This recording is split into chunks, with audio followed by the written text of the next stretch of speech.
I do not believe in silence. Because tonight, however I try, I cannot get downstairs without waking my daughter. I do not believe in silence. Because of the War Boys inquiry, because of the 100 plus women he raped, because of the policeman defending the findings, unable to utter the word, this crime, this assault, this category of offence, I do not believe in silence.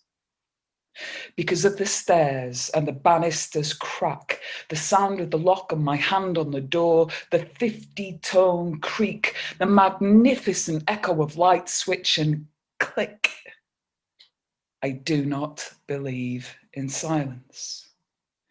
Because of Nedar and everyone's sister, and the man who said, don't be afraid, for the sake of my daughter, because of the burqa, because of the patter of rain, because of 200,000 years of human history, 48 of them my own, I do not believe in silence. For the sake of my arms, the wrists especially, with respect to my legs and my belly and chest, and the comfort long due to my throat.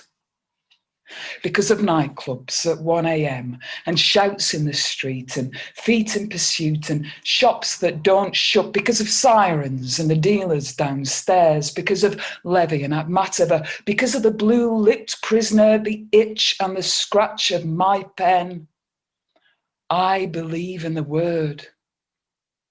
I believe in the scrabble of claws and on carpeted floors. I believe in my daughter's complaints. I believe in the violin, the E string, the seesawing bow, the cello straining its throat.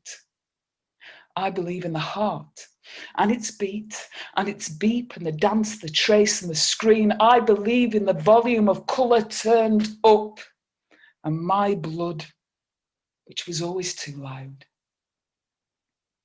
Because of the nights and the sweats and the same rowdy thoughts, because of that one afternoon when I nailed my own voice to the air, and because there was nobody listening, and through it all, birdsong and the sound of cars passing, I do not believe in silence.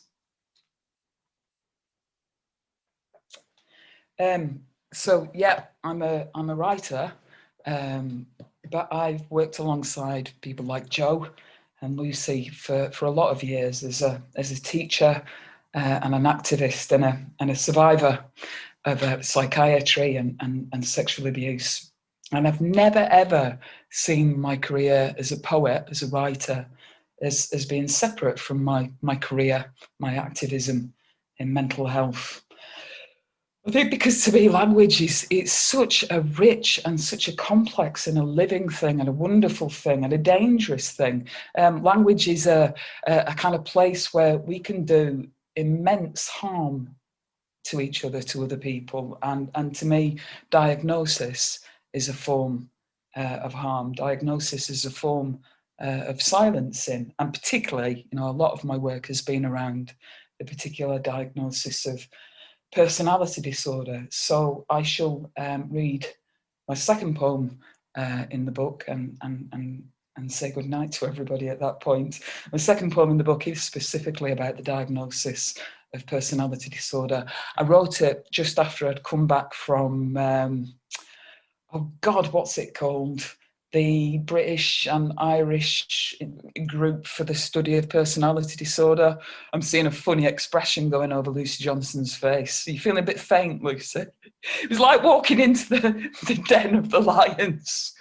Me and 500 professionals and academics all involved in the personality disorder industry. So I wrote it when I came back from that Congress. And I wrote it in response to a question, and there were some very thoughtful people present at that Congress. And I think I've just damned with faint praise there, haven't I? There were a few nice people there. And somebody asked the question, other than personality disorder, What term could you use to describe these people? And I've answered it in this poem. And I'm hoping, you know, as we've already seen, I'm hoping that it's just one of lots and lots of poems and pieces that you'll hear tonight that show how language doesn't have to be a place of damage, that language can be a place where people are free. It's a place of resistance. It's a place of liberation and transformation, and also rest in peace, Leon, and thank you for your life and your work. These people are Arctic terns who launch their tiny weight into the wind. Their problem is winter. Their problem is weather. They avoid storms by taking the largest detours to find land, and they are abundant. These people fly between poles and they sleep on the wing. They spiral. Their endurance is legendary. They will bite your head if they have to. They will draw blood. They sing a high song of alarm, and they know 2 summers. They have been studied and trapped and tracked in their journeys. These people are remarkable. They have magnets inside their heads, and they go where they have to. They know the glow of the snow on the water, the sea as a glimmer, the mountains as blades in the sky.